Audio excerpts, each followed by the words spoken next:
Right. ರಾಜಕೀಯ ವಿದ್ಯಮಾನಗಳ ಪೈಕಿ ರಿಪಬ್ಲಿಕ್ ಕನ್ನಡದ ಎಕ್ಸ್ಕ್ಲೂಸಿವ್ ಸುದ್ದಿ ಕಡೆ ಗಮನ ಕೊಡ್ತಾ ಹೋಗೋಣ. ಬಿಜೆಪಿ ಪಾಳೆಯದಲ್ಲಿ ನಡೀತಾ ಇರುವ ಒಂದಷ್ಟು ಚಟುವಟಿಕೆಗಳು, ಅದರಿಂದ ಆಗ್ತಾ ಇರುವ ಬೆಳವಣಿಗೆಗಳ ಬಗ್ಗೆ ನಿರಂತರವಾಗಿ ಮಾಹಿತಿಯನ್ನು ನಿಮಗೆ ನೀಡ್ತಾ ಇದೆ. ಅಂದರೆ ಒಂದು ಕಡೆ ಪಾದಯಾತ್ರೆಯನ್ನ ಮುಗಿಸಿದ ಸಂತೃಪ್ತಿಯಲ್ಲಿ ಬಿಜೆಪಿಯ ನಾಯಕರಿದ್ರೆ, ಇದಕ್ಕೆ ಸೆಡ್ಡು ಹೊಡೆದು ನಿಂತಿದ್ರು ಕೆಲ ರೆಬಲ್ ನಾಯಕರು. ಪರ್ಯಾಯ ಪಾದಯಾತ್ರೆಯ ಚಿಂತನೆಯನ್ನು ನಡೆಸ್ತಾ ಇದ್ರು. ಸಪರೇಟ್ ಮೀಟಿಂಗಿಗೆ ಬೇರೆ ದಿನಾಂಕವನ್ನ ನಿಗದಿ ಮಾಡಿಕೊಂಡಿದ್ರು. ಇದೆಲ್ಲ ಬೆಳವಣಿಗೆಯನ್ನ ಗಮನಿಸಿ ಬಿಜೆಪಿಯ ರಾಜ್ಯಾಧ್ಯಕ್ಷ BY ವಿಜಯೇಂದ್ರ ಸಾಲು ಸಾಲು ಸಭೆ ರೆಬಲ್ಸ್ ನಾಯಕರು ನಡೆಸ್ತಿರೋದ್ರಿಂದ ಸಹಜವಾಗಿ ಆತಂಕಕ್ಕೊಳಗಾಗಿದ್ರು. ಯತ್ನಾಳ್ ಅವರ ನೇತೃತ್ವದಲ್ಲಿ ರೆಬಲ್ಸ್ ಮೀಟಿಂಗ್ ಆಯೋಜನೆ ಆಗಿತ್ತು. ಅತೃಪ್ತರ ಸಭೆಗೆ ಬ್ರೇಕ್ ಹಾಕೋಕೆ ರಾಜ್ಯಾಧ್ಯಕ್ಷ ವಿಜಯೇಂದ್ರ ಅವರು ಪ್ಲಾನ್ ಮಾಡಿದ್ರು. ವರಿಷ್ಠರಿಗೆ ದೂರು ನೀಡೋಕೆ ಬಿಜೆಪಿ ರಾಜ್ಯಾಧ್ಯಕ್ಷರು ಸಿದ್ಧತೆಯನ್ನ ಮಾಡಿಕೊಂಡಿದ್ದಾರೆ. ರಾಜ್ಯದಲ್ಲಿ ಎಲ್ಲವೂ ಸರಿ ಹೋಗ್ತಿದೆ ಅನ್ನೋ ಹಂತದಲ್ಲಿ ಆಡಳಿತಾರೂಢ ಕಾಂಗ್ರೆಸ್ ಪಕ್ಷವನ್ನ ಸಮರ್ಥವಾಗಿ ದೋಸ್ತಿ ಪಾಳೆಯ ಕಟ್ಟಾಗ್ತಿದೆ ಅನ್ನೋ ಸಂದರ್ಭದಲ್ಲಿ ನಮ್ಮ ಪಕ್ಷದಲ್ಲೇ ಕೆಲ ನಾಯಕರು ನಮ್ಮ ನಿಯಂತ್ರಣ ರೇಖೆಯನ್ನ ಮೀರಿ ವರ್ತಿಸ್ತಾ ಇದ್ದಾರೆ. ಇವರನ್ನೆಲ್ಲ ಕಡಿವಾಣ ಹಾಕಲಿಕ್ಕೆ ಹೈಕಮಾಂಡ್ ನಾಯಕರ ಸಹಾಯ ಬೇಕು ಅಂತ ಹೇಳಿ ತಮ್ಮ ವರಿಷ್ಠರ ಮುಂದೆ ಇಲ್ಲಾಗ್ತಿರುವ ಬೆಳವಣಿಗೆಗಳ ಬಗ್ಗೆ ದೂರನ್ನ ನೀಡಲಿಕ್ಕೆ ಬಿಜೆಪಿಯ ರಾಜ್ಯಾಧ್ಯಕ್ಷರಾದ ವಿಜಯೇಂದ್ರ ಅವರು ಸಿದ್ಧತೆಯನ್ನ ಮಾಡಿಕೊಂಡಿದ್ರು.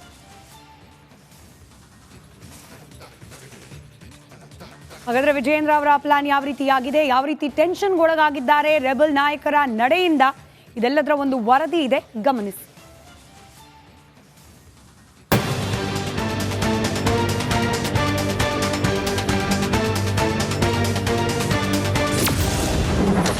ಬಿಜೆಪಿಗೆ ರೆಬಲ್ಸ್ ಮೀಟಿಂಗ್ ಟೆನ್ಷನ್. ಅತೃಪ್ತರ ಸಭೆಗೆ ಬ್ರೇಕ್ ಹಾಕಲು ರಾಜ್ಯಾಧ್ಯಕ್ಷರ ಪ್ಲಾನ್. ಹೈಕಮಾಂಡ್ ಕದ ತಟ್ಟಲು ವಿಜಯೇಂದ್ರ ರಣತಂತ್ರ. ರಾಜ್ಯ ಬಿಜೆಪಿ ನಾಯಕತ್ವದ ಬಗ್ಗೆ ಅಪಸ್ವರದ ಕಿಚ್ಚು, ಒಳಗೊಳಗೆ ಬೇಗುದಿಯ ಬೆಂಕಿ, ಒಬ್ಬರನ್ನೊಬ್ಬರು ನೋಡದಷ್ಟು ಕೋಪ, ನಾಯಕರ ನಡುವೆ ಆರೋಪ ಪ್ರತ್ಯಾರೋಪಗಳ ಸರಣಿ. ಅಧ್ಯಕ್ಷ ವಿಜಯೇಂದ್ರ ವಿರುದ್ಧವೇ ಕೆಂಡ ಉಗುಳುತ್ತಾ ಇರುವಂತಹ ಯತ್ನಾಳ್ ಟೀಮ್, ರೆಸಾರ್ಟ್ ಹೋಟೆಲ್ಗಳಲ್ಲಿ ರೆಬಲ್ಸ್ ನಡೆಸ್ತಾ ಇರುವಂತಹ ಸಭೆಯಿಂದ ರಾಜ್ಯಾಧ್ಯಕ್ಷರಿಗೆ ಟೆನ್ಷನ್ ಶುರುವಾಗಿದೆ. ರಾಜ್ಯ ಬಿಜೆಪಿಯಲ್ಲಿ ಇತ್ತೀಚೆಗೆ ನಡೀತಾ ಇರುವಂತಹ ಬೆಳವಣಿಗೆಗಳು ಎಲ್ಲವೂ ಸರಿ ಇಲ್ಲ ಅನ್ನೋ ಚರ್ಚೆಗೆ ಪುಷ್ಟಿಯನ್ನ ನೀಡಿದೆ. ಯಡಿಯೂರಪ್ಪ ವಿಜಯೇಂದ್ರ ವಿರುದ್ಧ ಸಿಡಿದೆದ್ದಿರುವ ಬಿಜೆಪಿಯ ಕೆಲ ಶಾಸಕರು ಗುಪ್ತ ಮೀಟಿಂಗ್ ಅನ್ನು ನಡೆಸುತ್ತಿದ್ದಾರೆ. ರೆಬಲ್ಸ್ ಮೀಟಿಂಗ್ ಪ್ಲಾನ್ ಉಲ್ಟಾಗೆ ಹೈಕಮಾಂಡ್ ಕದ ತಟ್ಟಲು ವಿಜಯೇಂದ್ರ ಮೆಗಾ ಪ್ಲಾನ್ ಮಾಡ್ತಿದ್ದಾರೆ. ಅತೃಪ್ತ ನಾಯಕರ ಸಭೆಗೆ ಬ್ರೇಕ್ ಹಾಕುವಂತೆ ವರಿಷ್ಠರ ಮೇಲೆ ಒತ್ತಡ ಹೇರುವ ಬಲೆ ಹೆಣೆದಿದ್ದಾರೆ. ರೆಬಲ್ಸ್ ಮೀಟಿಂಗ್ ನಿಂದ ಪಕ್ಷಕ್ಕೆ ಆಗುವ ಎಫೆಕ್ಟ್ ಬಗ್ಗೆ ಮಾಹಿತಿಯನ್ನ ಹಂಚಿಕೊಳ್ಳಲು ಮುಂದಾಗಿದ್ದಾರೆ. ಕಾಂಗ್ರೆಸ್ ನಾಯಕರ ಬಾಯಿಗೆ ಆಹಾರ ಆಗುವ ಸಾಧ್ಯತೆಗಳ ಬಗ್ಗೆ ವಿವರಿಸಲಿದ್ದಾರೆ. ಮುಂಬರುವ ಜಿಲ್ಲಾ ಪಂಚಾಯಿತಿ, ತಾಲೂಕ್ ಪಂಚಾಯಿತಿ ಚುನಾವಣೆಗಳ ಮೇಲೆ ವ್ಯತಿರಿಕ್ತ ಪರಿಣಾಮ ಬೀರುವ ಸಾಧ್ಯತೆಯ ಬಗ್ಗೆ ವಿವರಿಸಿದ್ದಾರೆ. ಬಿಜೆಪಿ ಭಿನ್ನರ ಸಭೆಗೆ ತಾತ್ಕಾಲಿಕ break.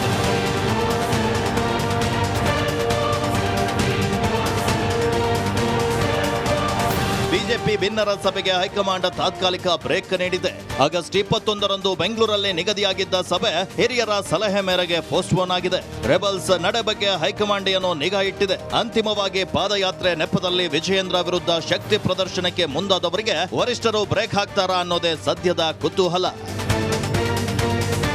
Basavaraj, political bureau, republic Kannada.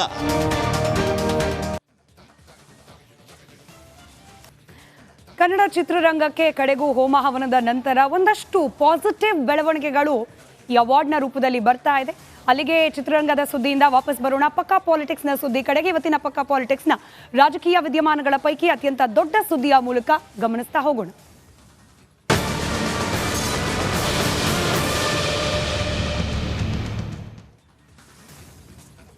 Jammu Kashmir ಚುನಾವಣೆಗೆ ಮುಹೂರ್ತ ಫಿಕ್ಸ್ ಆಗಿದೆ. ಚುನಾವಣಾ ಆಯೋಗ ಇವತ್ತು ಸುದ್ದಿಗೋಷ್ಠಿಯನ್ನ ನಡೆಸಿ ಚುನಾವಣಾ ದಿನಾಂಕವನ್ನ ಪ್ರಕಟ ಮಾಡಿದೆ. ಅಲ್ಲಿಗೆ ಆರ್ಟಿಕಲ್ 370 ರದ್ದಿನ ಬಳಿಕ ಮೊದಲ ಚುನಾವಣೆಗೆ ಜಮ್ಮು ಕಾಶ್ಮೀರ ಸಿದ್ಧವಾಗ್ತಾ ಇದೆ.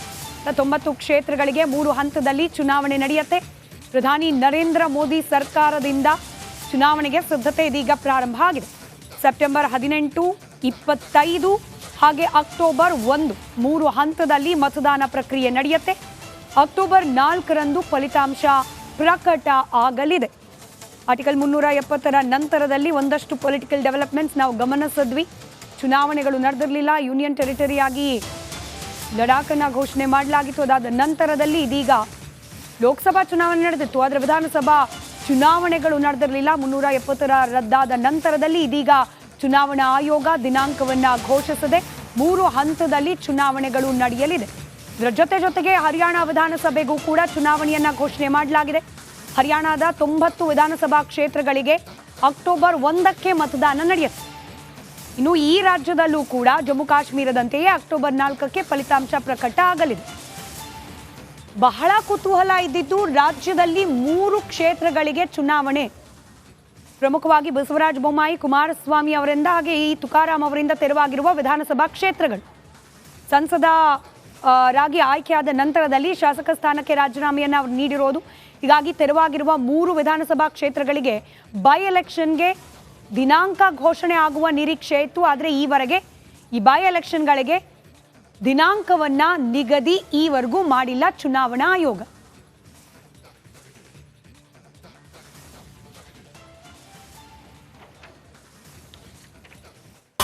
ನಮಸ್ಕಾರ, ನೀವು ನೋಡ್ತಾ ಇದ್ದೀರಾ ಪಕ್ಕ ಪಾಲಿಟಿಕ್ಸ್. ನಾನು ಸ್ಮಿತಾ ರಂಗನಾಥ್. ರಾಜಕೀಯ ವಿದ್ಯಮಾನಗಳ ಕಡೆಗೆ ಗಮನ ಕೊಡೋಕೆ ಮುಂಚೆ ಚಂದನ ವನದಿಂದ ಒಂದು ಗುಡ್ ನ್ಯೂಸ್ ಕನ್ನಡದ ಸಿನಿ ಪ್ರಿಯರಿಗೆ ಸಿಕ್ಕಿದೆ. ಆ ಸುದ್ದಿಯನ್ನ ಗಮನಿಸಿ ನಂತರದಲ್ಲಿ ಪಕ್ಕ ಪಾಲಿಟಿಕ್ಸ್ನ ಸುದ್ದಿ ಕಡೆ ಗಮನ ಕೊಡೋಣ.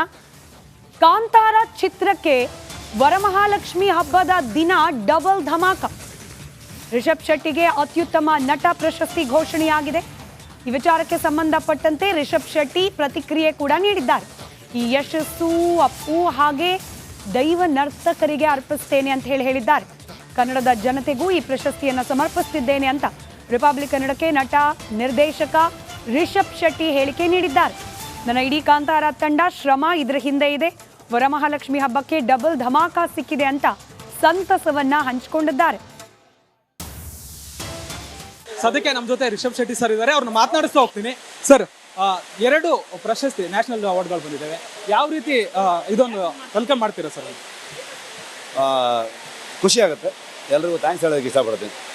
ಸರ್, ಆಲ್ರೆಡಿ ಕಾಂತಾರ ಅನ್ನುವಂಥದ್ದು ವರ್ಲ್ಡ್ ವೈಡ್ ಆಗಿ ಸಾಕಷ್ಟು ಸುದ್ದಿ ಆಗಿತ್ತು. ಈ ಒಂದು ನ್ಯಾಷನಲ್ ಅವಾರ್ಡ್ ಬರುತ್ತೆ ಅನ್ನುವಂಥ ಎಕ್ಸ್ಪೆಕ್ಟೇಷನ್ ಇತ್ತಾ ನಿಮಗೆ? ಖಂಡಿತವಾಗ್ಲೂ ಆ ಎಕ್ಸ್ಪೆಕ್ಟೇಷನ್ ಕೆಲಸ ಮಾಡೋಕ್ಕಾಗಲ್ಲ. ಸೊ ಸಿನಿಮಾ ಮಾಡಬೇಕಾದ್ರೆ ಜನರಿಗೆ ಇಷ್ಟ ಆಗಲಿ ಅಂತ ಹೊಡ್ತೀವಿ. ಆ ಜನರು ದೊಡ್ಡ ಮಟ್ಟಕ್ಕೆ ತೊಗೊಂಡು ಹೋಗಿ ಅದನ್ನು ಒಂದು ಅವಾರ್ಡ್ ಆಗ್ಬೋದು, ಒಂದು ಜೂರಿಗಳು ಅದನ್ನು ನೋಡಿ ಸೆಲೆಕ್ಟ್ ಮಾಡೋದು. ಸೊ ಅವರೆಲ್ಲರಿಗೂ ಥ್ಯಾಂಕ್ಫುಲ್ ಆಗಿದ್ದೀನಿ. ಸರ್, ಕನ್ನಡ ಸಿನಿಮಾದ ಬಗ್ಗೆ ಒಂದು ರೀತಿ ಈ ಮುಂಚೆ ಇರೋ ಟಾಕ್ಗೂ ಇವಾಗ ಇರೋ ಟಾಕ್ಗೂ ಬೇರೆ ಇತ್ತು. ಅದರಲ್ಲೂ ಕೂಡ ಇತ್ತೀಚಿನ ದಿನಗಳಲ್ಲಿ ಒಂದಷ್ಟು ಬೆಳವಣಿಗೆ ಕನ್ನಡ ಇಂಡಸ್ಟ್ರಿಗೆ ಒಂದು ರೀತಿ ಬೇಸರ ಉಂಟು ಮಾಡಿತ್ತು. ಈ ಒಂದು ಅವಾರ್ಡ್ಗಳು 2 ಸಿನಿಮಾಗಳಿಗೆ ಬಂದಿದೆ, ಒಂದು ನಿಮ್ಮ ಕಾಂತಾರ ಮತ್ತು KGF 2ಗೆ.